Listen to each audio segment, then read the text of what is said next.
Hello प्यारे बच्चों, स्वागत है आपका आपके अपने चैनल गीत लर्निंग पॉइंट पर।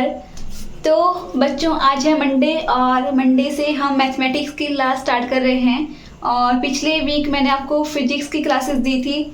तो 5 डेज आपकी क्लासेस चलती है, मंडे से लेके फ्राइडे तक, और सैटरडे संडे आपका ऑफ होता है।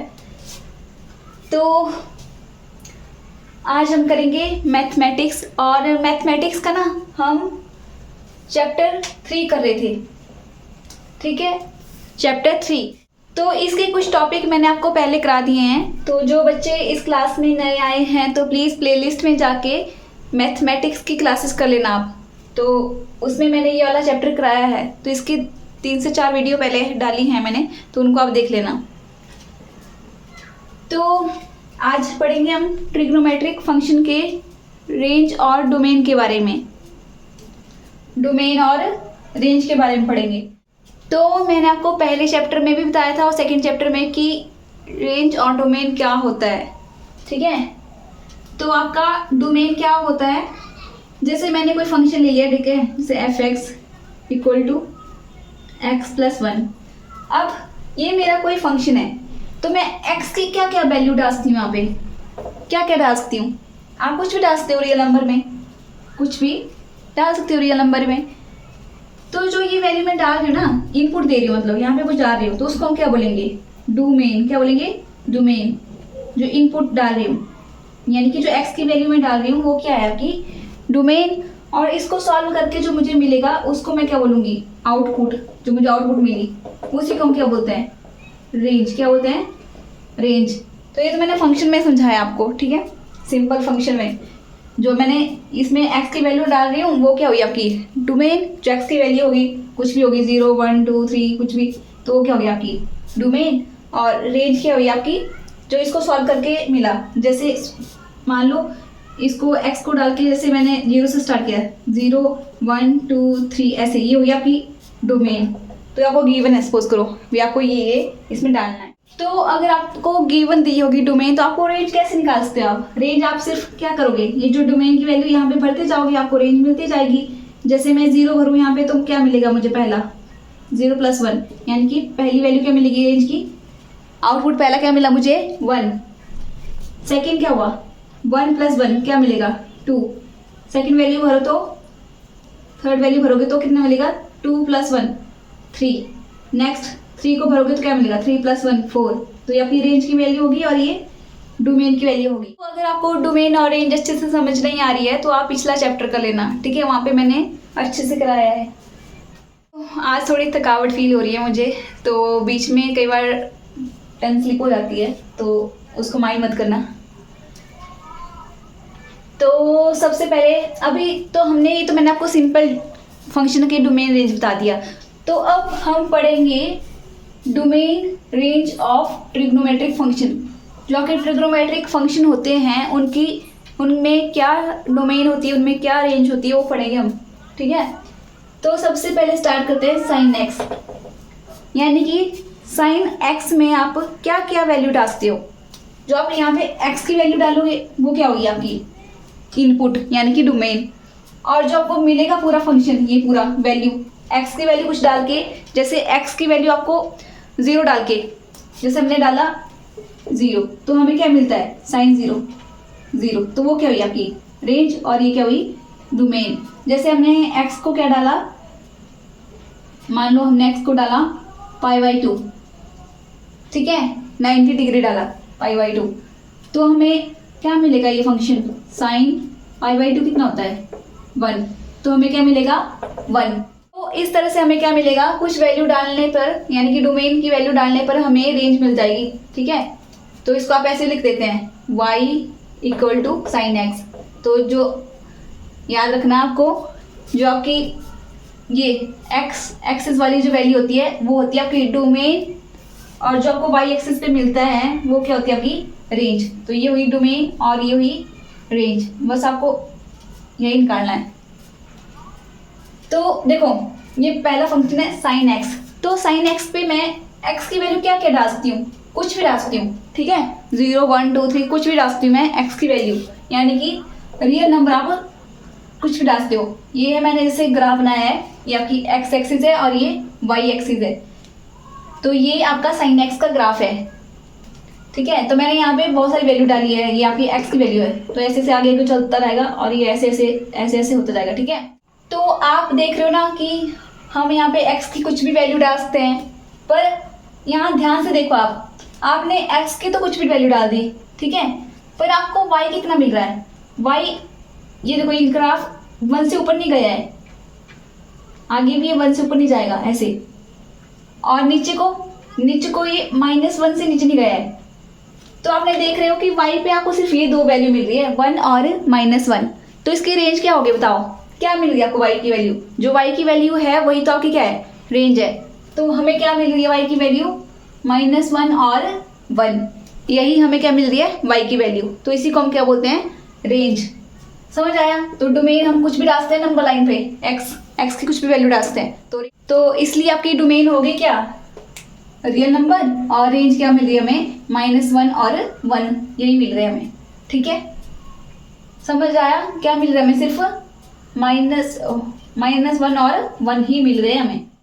अभी देखो सेकंड है आपका क्या, cos x में हम क्या क्या वैल्यू डालते हैं, सेम वही, इसमें भी हम एक्स एक्सिस पे कोई भी वैल्यू डालते हैं, यानी कि हम डोमेन कुछ भी डालते हैं। तो डोमेन क्या आएगी आपकी, रियल नंबर, और जो रेंज आपकी क्या आएगी, रेंज बताओ क्या आ रही है, इसकी वैल्यू कितनी आ रही है, ये y तो 1 से लेके -1 के बीच में आ रहा है, ठीक है, ऐसे ऐसे आता जाएगा। तो कितना है इसका रेंज भी, -1 से लेके 1, ठीक है, -1 और 1 इसकी रेंज आ रही है यहाँ से यहाँ तक। अभी नेक्स्ट देखो, नेक्स्ट है आपका क्या, कोसेक, ठीक है। तो कोसेक आपका किसका उल्टा होता है, यानी कि किसका अपोजिट होता है, साइन एक्स का। किसका, साइन एक्स का। तो कोसेक आपका साइन एक्स का क्या होता है, रिवर्स होता है, ठीक है। तो हम इसको कैसे लिख सकते हैं, 1/sin x में लिख सकते हैं। अब देखो आप बताओ, देखो साइन एक्स की वैल्यू तो कुछ भी है, रियल नंबर, यानी कि जो आपका कोसेक होगा, ठीक है, वो रियल नंबर होगा, ठीक है। पर रियल नंबर से हमें क्या माइनस करना पड़ेगा। अब आप यहाँ पे देखो कि अगर मैं x को क्या भर दूँ यहाँ पे 0, तो साइन 0 कितना होता है, 0, तो ये क्या बन जाएगा 1/0। तो क्या हो जाएगा आपका, तो वो क्या हो जाएगा आपका, अनडिफाइंड हो जाएगा। क्या हो जाएगा, अनडिफाइंड। तो इसलिए हमें क्या लेना है, हमें 0, पाई, 2 पाई, 3 पाई ऐसी वैल्यू नहीं चाहिए, ठीक है, क्योंकि 0 पे, पाई पे, 2 पाई पे, 3 पाई पे आपका साइन एक्स क्या हो जाता है, 0 हो जाता है। और अगर साइन एक्स 0 हो गया तो 1/0 क्या हो गया, अनडिफाइंड। तो इसलिए हमें डोमेन क्या लेनी है, डोमेन हमें लेनी है रियल नंबर लेना आपने, पर रियल नंबर से आपने क्या माइनस करना है, n पाई, और यहाँ पे क्या होगा 0, 1, 2, 3, 4 सो ऑन। तो यहाँ पे 0 क्या आ जाएगा, ये 0 हो जाएगा, n पाई हो जाएगा, 2 पाई हो जाएगा, 3 पाई, 4 पाई, ठीक है। तो ये चीज़ आपने माइनस करनी है, ये नहीं आना चाहिए आपका रियल नंबर में। तो वो क्या होगा आपका डोमेन। रेंज क्या आएगी, रेंज इसकी क्या आएगी, इसकी रेंज को, ये ग्राफ बनाया मैंने इसका, तो इसकी रेंज आप देख रहे हो कि इसकी रेंज जो इसकी वैल्यू आ रही है, या तो 1 से ऊपर आ रही है, या तो -1 से नीचे खुद आ रही है। यहाँ पे इसकी कोई वैल्यू नहीं है, यहाँ पे ये बीच में यहाँ पे इसकी कोई वैल्यू नहीं है, ठीक है। 1 और -1 के बीच में इसकी कोई वैल्यू नहीं है। तो इसकी क्या आई रेंज, इसकी रेंज कुछ भी आई, रियल नंबर y की वैल्यू कुछ भी आएगी ऊपर को नीचे को, पर क्या नहीं आएगा, 1 और -1 नहीं आएगा, ठीक है। तो रेंज क्या आ गया इसका, r -1 1, ठीक है, यानी कि ये माइनस हो रहा है क्योंकि ये चीज़ आ नहीं रही है, रियल नंबर सारे आ रहे हैं, y की वैल्यू सारी आ रही है, बस इसको छोड़ के ये बीच वाला नहीं आ रहा, देखो, ठीक है। बाकी आपका नेक्स्ट है आपका क्या, सेकेंड एक्स किसका रिवर्स होता है, तो जो आपका सेकेंड एक्स होता है वो cos x का रिवर्स होता है, और आप इसको ऐसे लिख सकते हो।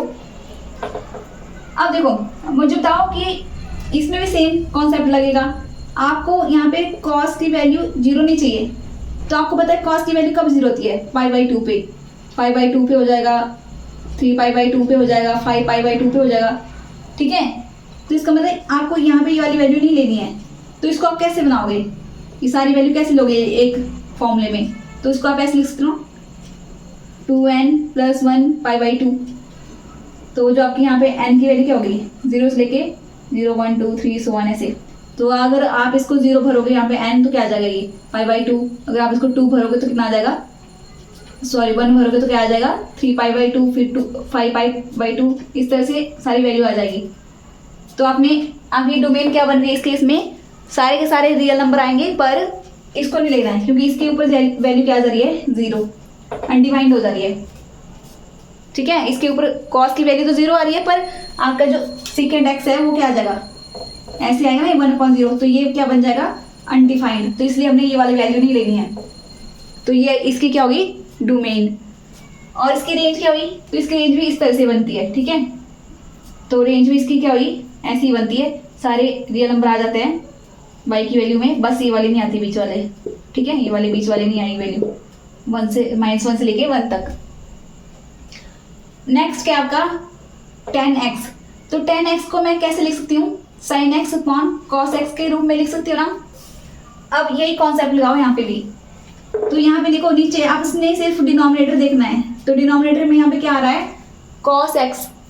अब देखो cos x के लिए यानी कि आपका क्या बनना चाहिए, नीचे 2n + 1 π/2, वो आपने क्या करना है, रियल नंबर से माइनस कर देना है। तो देखो यही सेम है ना इसके जैसे, क्योंकि यहाँ पे cos x आ गया नीचे, तो आपने cos x वाला देखना है। और इसका आपने याद रखना है, इसका जो रेंज आती है ना 10x की, वो रियल नंबर होती है, यानी कि आपको आउटपुट सब कुछ मिल जाएगा। y की वैल्यू पे आपको सारी की सारी वैल्यू मिलेगी। ठीक है, रियल नंबर, रेंज आपकी रियल नंबर होगी। अब cot x को हम कैसे लिख सकते हैं, तो cot x इसका रिवर्स हो गया। cot x क्या होता है, रिवर्स ऑफ 10x। तो अगर 10x आपका sin x कौन cos x है, तो cot x क्या हो जाएगा, इसका उल्टा हो जाएगा, cos x ऊपर चला जाएगा, sin नीचे आ जाएगा। अब देखो नीचे अब क्या आ गया, नीचे अब sin x आ गया। अगर sin x आया तो हमने किसकी वैल्यू देखनी है यहाँ पे, इसकी, यानी कि sin x अब 0 नहीं बनना चाहिए नीचे। तो sin x 0 कब पे बनता है, n पाई पे। तो इसका मतलब मैं क्या ले सकती हूँ, डोमेन में ऐसी वैल्यू लूंगी जो n पाई को छोड़ के होगी। तो सारे के सारे रियल नंबर होंगे सिर्फ n पाई को छोड़ के। समझ आया। और इसकी भी रेंज क्या आती है, सारे के सारे रियल नंबर, तो हमें इसकी रेंज पूरी मिलती है, y एक्सिस पे सारी की सारी वैल्यू मिलती है।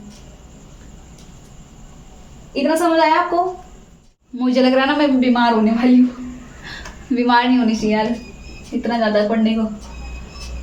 अब देखो ये कुछ इंपॉर्टेंट फॉर्मूले हैं और इसी ग्राफ से हमने समझना है ये। ठीक है, तो पहला फॉर्मूला है आपका क्या, अगर देखो sin थीटा + 2π, ये क्या है आपका, यानी कि ये जो आपका ग्राफ है कितनी वैल्यू के बाद रिपीट हो रहा है वो देखना है आपने। जैसे अगर मैं इसको यहाँ पे ले लूँ, देखो ये आपका 0, ये देखो यहाँ से यहाँ तक तो क्या है, ऐसे बन रहा है, ऐसे, पर उसके बाद फिर से क्या है, ये वाली चीज़ आ रही है ना यहाँ पे, ये आगे फिर से आ जाएगा ऐसा, फिर दोबारा ऐसे ही आ जाएगा। तो आपको देखो ये चीज़ क्या हो रही है, इतनी रिपीट हो रही है, बार बार रिपीट हो रही है। तो यानी कि 2π के बाद आपका क्या हो रहा है, sin थीटा रिपीट हो रहा है। क्या हो रहा है, रिपीट। तो मैं इसको ऐसे लिख सकती हूँ ना, अगर मैं sin थीटा में 2π ऐड कर रही हूँ, यानी कि रिपीट हो रहा है बार बार, तो क्या आ जाएगा फिर से, यही sin थीटा आ रहा है। क्या आ रहा है, sin थीटा। समझ आया। तो जब आपको रिपीट कर रहे हो 2π पीरियड पे ये रिपीट हो रहा है और उसकी वैल्यू फिर सेम आ जाती है, sin थीटा ही। वैसे ही कॉस का देखो, कॉस के लिए देखो ये चीज़ रिपीट हो रही है, यहाँ से लेके यहाँ तक। ठीक है, ये आपका 2π, ये चीज़ क्या हो रही है, ऐसे देखो यहाँ तक, फिर से यही चीज़ आ जाएगी। ग्राफ ऐसे देखोगे तो यहाँ से लेके यहाँ तक फिर से यही चीज़ आ जाएगी, यहाँ से लेके यहाँ तक ऐसे। तो ये क्या हो रहा है, ये भी रिपीट हो रहा है, पर इसकी शेप ऐसे रिपीट हो रही है। ठीक है, उसकी ऐसे थी। तो ये भी 2π पीरियड के बाद क्या हो रहा है, रिपीट हो रहा है। तो अगर मैं इसको ऐसे लिखती हूँ ना, ये भी cos थीटा, ये भी cos थीटा, तो अगर मैं cos थीटा + 2π करती हूँ तो मुझे क्या मिलता है, cos थीटा ही मिल जाता है। हम ऐसे लिख सकते हैं। ठीक है, 2π पीरियड के बाद भी फिर से क्या मिलेगा हमें, cos थीटा, क्योंकि वो रिपीट हो रहा है। नेक्स्ट क्या आपका, तो सबके लिए आपको याद करना है, ये मैंने आपको समझा दिया कि इसका कॉन्सेप्ट क्या है। तो इसके लिए देखो इसमें भी सेम यही है, 2π के बाद ये रिपीट होता है तो इसलिए cos थीटा आ जाता है। ये इसका भी सेम है सेकेंड थीटा के लिए, क्योंकि ये दोनों क्या है, इनके रिवर्स है ना, तो ये दोनों सेम है। ठीक है, साइन का क्या है, कोसिकेंट कोसिकेंड, ठीक है। तो इसलिए ये दोनों क्या है, सेम सेम। आपके जो साइन और कोसिकेंड क्या है, सेम है। तो अगर ये रिपीट हो रहा है 2 पाई के बाद तो ये भी होगा, ये हो रहा है तो ये भी होगा, ठीक है। और 10 का देख लो, 10 में क्या होता है, 10 पे आता है पाई के बाद रिपीट होता है, n पाई लिखा ना मैंने, यानी कि पाई पे होगा, फिर 2 पाई पे, फिर 3 पाई पे। समझ आया? इस तरह से रिपीट करता जाएगा 10 के ऊपर, तो n पाई के बाद रिपीट हो जाएगा, तो क्या आ जाएगा फिर से tan थीटा। और कॉट के लिए भी सेम इसी की तरह है। समझ आया आपको? तो फिर कर लेना है इसको, ठीक है। और पता नहीं कैसा पढ़ाया है, मैंने एक फ्लो में पढ़ा दिया, मैंने देखी भी नहीं है कि कैसी वीडियो बनी है। तो कर लेना इसको, ठीक है। आज मेरी तबीयत ठीक नहीं है, मुझे लग रहा है मैं बीमार होने वाली हूँ। तो मैं मिलती हूँ फिर आपसे नेक्स्ट वीडियो में, और अपना ध्यान रखिए और अपनी हेल्थ का भी ध्यान रखिए। तो इसका स्क्रीनशॉट मैं आपको टेलीग्राम पे प्रोवाइड कर दूँगी, और इसको अच्छे से याद कर लेना, ठीक है, समझ लेना, और इसके जो फॉर्मूले हैं उनको याद कर लेना। कल हम इस पे क्वेश्चन करेंगे, जो इसकी एक्सरसाइज है ना, कल मैं आपको पूरी एक्सरसाइज करा दूंगी, 2-3 क्वेश्चन मैं कराऊंगी, बाकी आप करोगे क्योंकि सेम ही है सारे, ठीक है। तो फिर मिलते हैं नेक्स्ट वीडियो में, और मेरी इस वीडियो को लाइक, शेयर और कमेंट कर दें, और आपको जैसा भी लगती है क्लास आप लिख दिया करें, ठीक है। सो बाय।